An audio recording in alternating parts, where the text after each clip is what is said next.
What is up, YouTube? Guys, I am really excited about a new deck that I saw during the Twitch Rivals matchups. So shout out to Jeff Hoogland. He's the original architect behind this deck. It is a little bit modified, but he's the original thought process, at least from what I saw. It's the first time I've seen it. It makes mono black. I call it mono black. However, there's a splash of white in there for the sideboard. Primarily going against like the red aggro or the control matchups. We get things like Duress, stuff like that in there. Without further ado, let's kind of go straight into the deck itself. We're looking at 4 copies of Cauldron Familiar. Obviously, when you're running black, as well as something like Ayara or Priest of Forgotten Gods, you got to run kind of a cat engine to kind of keep stability on the board, as well as you're gaining life. Paired with Dreadhorde Invasion, where you're constantly getting pinged for 1 life, and you're kind of stabilizing at that point, at least until Dreadhorde gets big enough, unless you're kind of continuing to sack it if you were able to resolve Ayara. We got Rankles in there to kind of help with the air game, as well as card draw, control side of it with opponents discarding and helping to sack some of those bigger creatures if you didn't happen to pull into your Murderous Riders. So far, I feel like I've been pulling in a Murderous Rider pretty steadily. We got 4 copies of that, obviously 4 copies of Ayara. Midnight Reaper, I recommend 4 copies as well. This particular deck doesn't have it. Same with Gutterbones. 4 copies of Gutterbones is stronger than 2 of each. I just didn't have the wild cards for full play set of Gutterbones, but I would recommend 4 of those. Foulmire, I just went ahead and put that in there to kind of make up for the lack of 4 Midnight Reapers. Just kind of another steady card draw, as well as kind of provides a cheap answer for some of the bigger creatures that we see getting played out, especially something like against I would say Gruul, however it could be easily removed. But if you come late game, I don't know. I'm kind of toying around with a replacement for Midnight Reaper until I get that wild card. Anyway, so without further ado, let's go ahead and go straight into a best of 3 matchup, so that way you guys kind of see my sideboarding process. What we're looking at this opening hand is we do have a Cauldron Familiar, Priest of Forgotten Gods, and then we turn 3 into a Reaver. That's my initial thought process behind it. And we actually do go into a Ayara too, so that's really nice. A lot of times in certain matchups, when it comes to turn 1 cat or oven, a lot of times I like to have an oven online, just that way if I do have a priest in my hand, I can go ahead and sack it, especially going against a Golgari matchup like this. We'll kind of talk about that probably during game 2. So we do resolve a priest here. He could answer it turn 3. That's also going to put him a turn behind by having to utilize a Midnight Reaper or a Murderous Rider, but he doesn't. He actually plays a forest, so that takes it offline there. He goes ahead and uses edge wall Innkeeper. So whenever you're playing against this deck in particular, you kind of want to stop his card draw. That edge wall goes a long way against Golgari adventures. So something we're kind of trying to do right now is control the battlefield by taking out those edge walls, so that way we can get him down to top decking as soon as possible. We have a lot of card draw in this deck, so we're not terribly worried about utilizing too much of our main hand. So we were able to get a Ayara out on a turn 3, which is really nice for us, as well as being able to, you know, do what we did. Sometimes I forget Priest actually gives you 2 mana or 2 floating black mana, which is incredibly handy with this deck.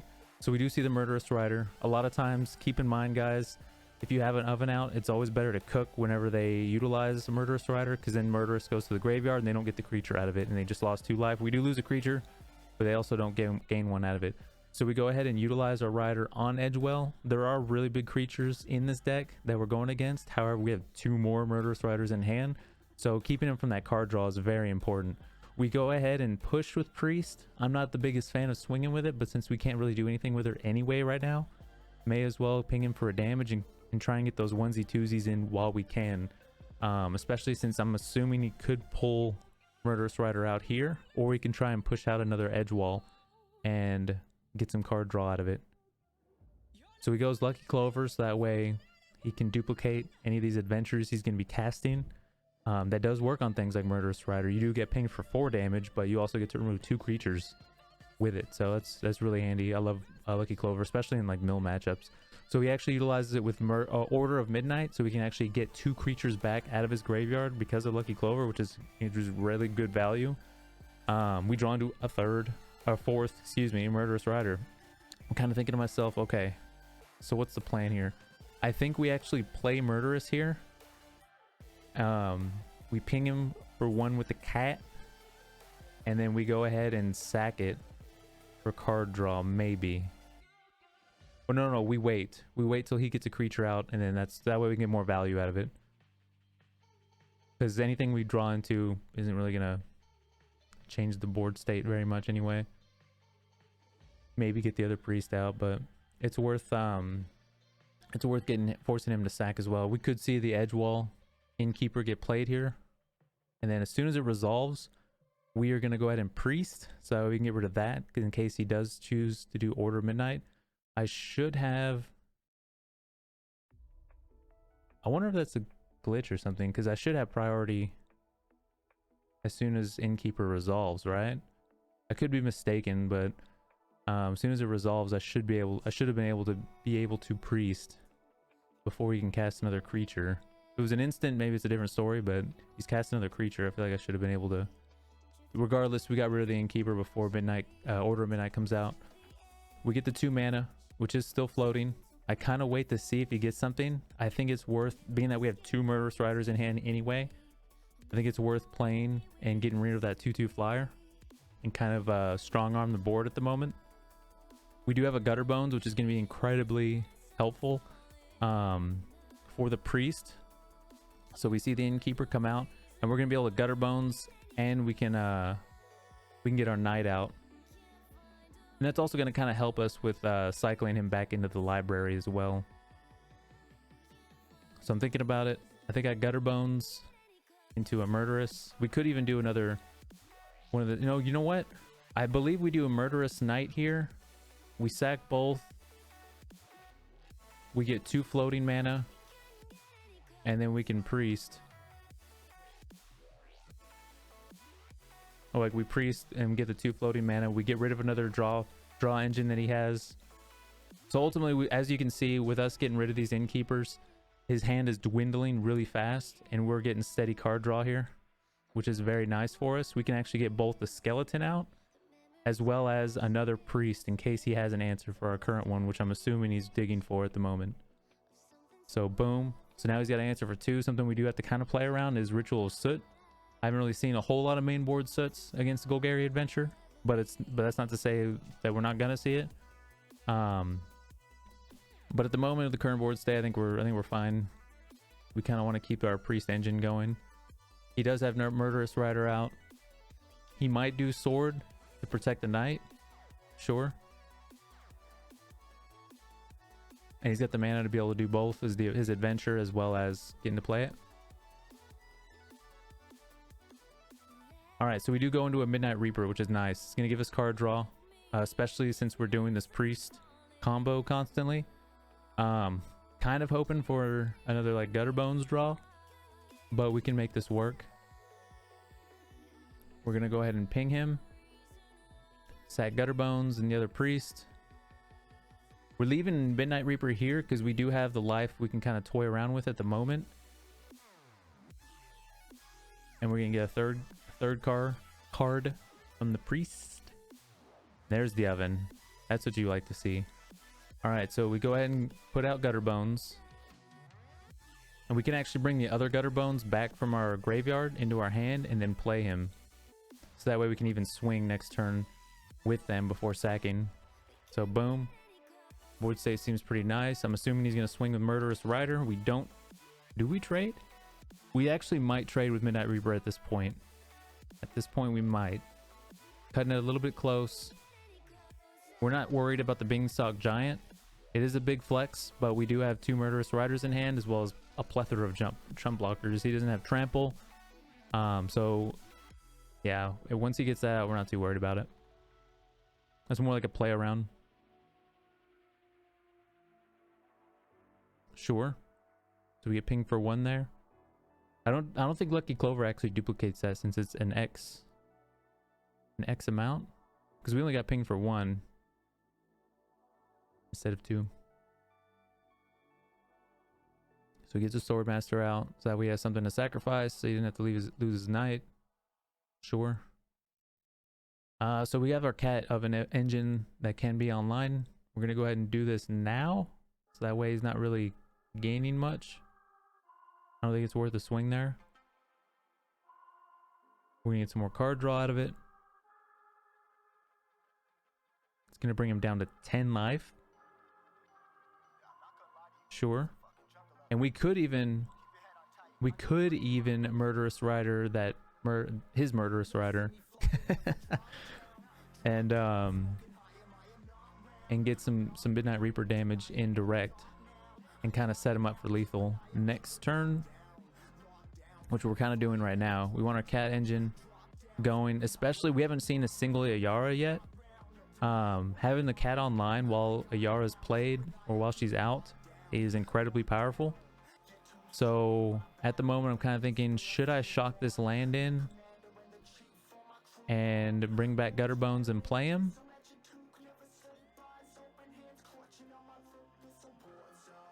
And the answer is yes. Once again, I'm kind of thinking to myself, he could top deck into a ritual, which, like, I know we got to kind of play around a little bit, but I think at this point with the amount of card draw we've got, I think we're pretty good. Sure. And if he targets Priest here with another Murderous Rider or something, I believe we actually sack the oven to help remove, or we sack the Priest with the oven to help remove his ability to play another one. And now he's top decking, so we got him exactly where we want him with this deck. So we do actually see another Murderous Rider. We're gonna go ahead and sack it, and I think the duplicate, he's probably gonna target Midnight Reaper to kind of help stop our draw engine. Swing with Murderous Rider, which is fine. We should chump block with the cat since we're gonna generate a food anyway from cooking the Priest, and we always just bring it back. In fact, the question then becomes, do we bring the cat back now, or do we kind of see if we can top deck into a Ayara and get just a little bit more value out of it? Because Ayara could you know, ping for that one more damage with the cat coming back from the cooked food. But if we don't, we also miss a swing. So I think at this point it's worth keeping the cat in the graveyard until our turn, because he does have Beanstalk Giant out. I'm thinking about it here. Yeah, we go ahead and leave it in the graveyard, or do we do cast it now? Okay, I think I kind of made a mistake there. I think I should have held it in the graveyard, because we do top deck into a Ayara, of course, because that would have been one more ping of damage from the cat entering the battlefield.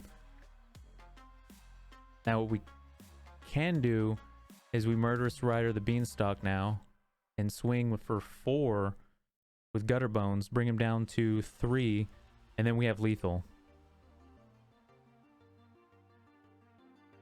I believe we have lethal. 4. Oh no, it's gonna be 5. We're gonna be putting out 5 damage, because since we did, so it was a good thing we put the cat out. Well, either way we would have had that 1 point of damage from Ayara. Either way, we would have had the point of damage. So it was actually the smart move to bring the cat back regardless, because I had the Murderous Rider in hand. With him swinging like that, I was going to kill the Beanstalk Giant and swing out the cat anyway, so boom. So that was the right move. That was the right move, not leaving it in the graveyard. I forgot I had that Murderous Rider in hand. So here's our sideboard. Disfigure, Duress. Duress a little bit more for the control matchup, as well as Noxious Grasp to kind of handle those Nisses that are coming out. For this particular matchup, I think we're looking at some of the early removal with like Edgewall Innkeeper and some Murderous Riders. So we do get the Disfigures in primarily for the Innkeeper. There's not a whole lot of changes that are going on out of the sideboard for the Golgari Adventure matchup, because I do feel like our main board is a little bit on the superior side against Golgari. Something this deck does kind of struggle against is control, especially once it goes to late game. I mean, to be honest, that's most decks against control, is once it gets to the mid to late game, they really kind of take off. Especially things like Cavalier are a real problem. If they can keep drawing those deafening Clarions, it becomes a big issue. Duress really kind of helps a lot with kind of controlling their opening hand and kind of slowing them down, allowing you to take them out beforehand. So our opening hand right now we're gonna go ahead and keep. Yeah, we pitch a priest here. I don't see, with the mana we have, I don't see value in 2 priests off the bat. We could open up into a pocket of lands, which would be an issue. But having the solid 3 is kind of important, I think, in this deck to be able to get the solid, nice curve going.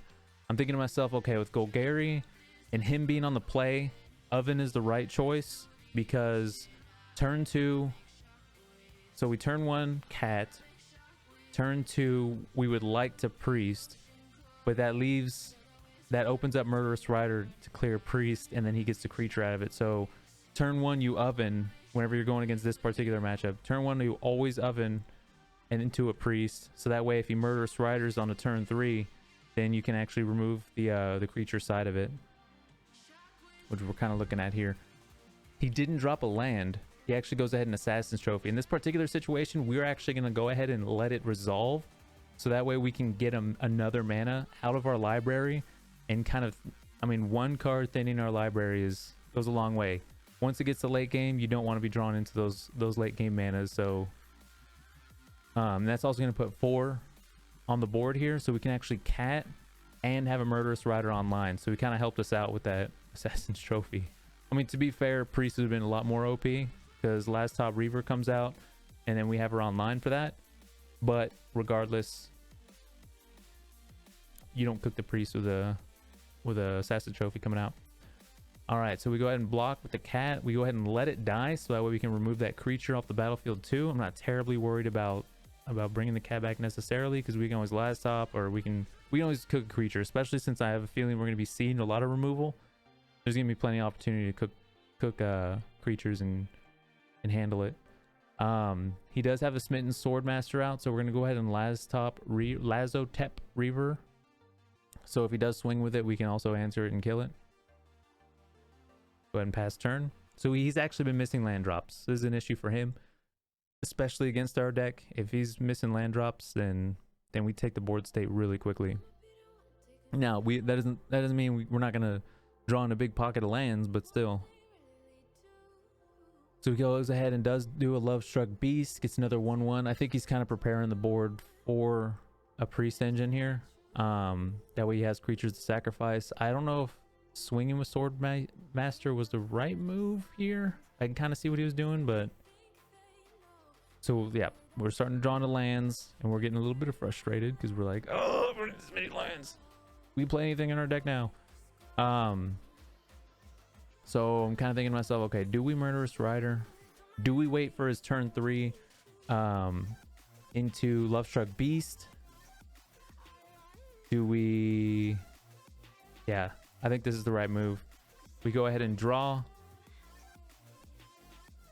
I'm kind of thinking about disfiguring on Foulmire Knight, but I'm waiting for that Edgewall Innkeeper to come out, because as soon as an Edgewall, that's where Disfigure really comes into value. So we see the Legion's End. Now we're going to be able to bring our Cat back. So we're going to remove that target. I believe it still resolves, right? In the sense that he can look at our hand. Oh, he can't. So it actually doesn't resolve. Nice. Sure. So it's going to leave Disfigure online. I think we actually go ahead and take out the Foulmire Knight here, so we can start plugging damage.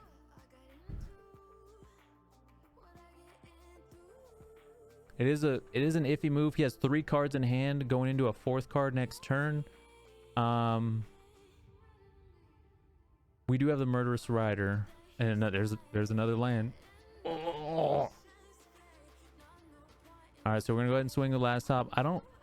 Yep, there it is. I was like, I don't think he's gonna block with a 1/1, but I mean, he might. So we're gonna go ahead and play these lands because we do have Castle Locthwain out. Locthwain. Sorry, I don't know how to say it right. And we can start getting some draw power here. 5, 6, 3, 4. So we can only do it once. We can do our Cat. I don't remember if I actually saw the Locthwain here or not. I didn't. I should have. I messed up there. I didn't do a Locthwain. We'll go ahead and get our Cat online. We're gonna go ahead and swing with Lazotep Reaver. I think he actually trades the 1/1 here, because I think he forgets that priest has summoning sickness or something, and knows I'm not gonna sacrifice them for no value there. I mean, some value, but I don't think it's worth it at the moment. So pass turn. He isn't playing 3 cards in hand. This is a little bit iffy. I think what it is I think he can only cast 1 creature right now, and he knows having priest online like this, or he could be waiting for me to cook the oven or use the oven. Yep, there it is. So he does. He wised up since the last game. He waits for a priest to be opened up and the oven to be closed, so that way he can remove it and get his knight, which is fair. Good play on his part. We should Castle Locthwain. We don't. Gain another life. So we've missed 2 cards. Sorry about that, guys. And pass turn. At the very least, we have Murderous Rider online. So we see his come out. Sure. Alright, so now I'm thinking to myself, I think the right move is to remove his Murderous Rider. And then we cut.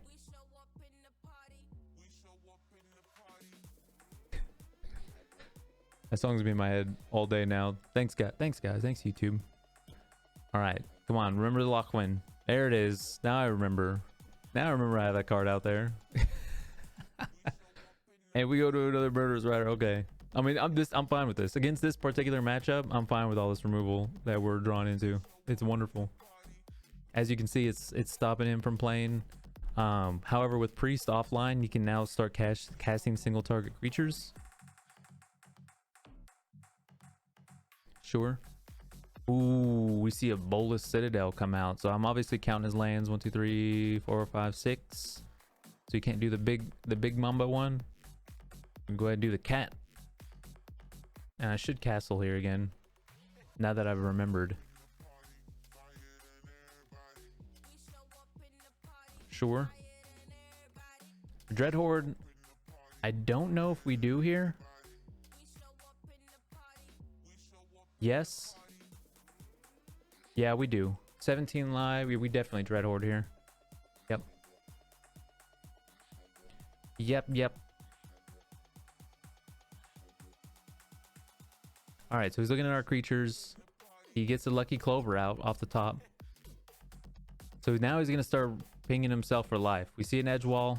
We go ahead. So we should have priority now to be able to disfigure, but it never lights up. I think it gives him a chance to cast something with it, which is kind of weird. Like I said, guys, let me know in the comments below if I'm wrong on that. I could be. I'm not a judge. So yeah, see, so now we have priority after he's able to cast something. He's down to 1 life. And we win. Yep. Good game. GG. Alrighty. So, step into the office for a second, guys. Appreciate you guys for tuning in.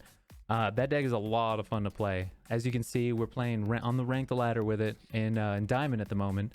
And yeah, so far so good.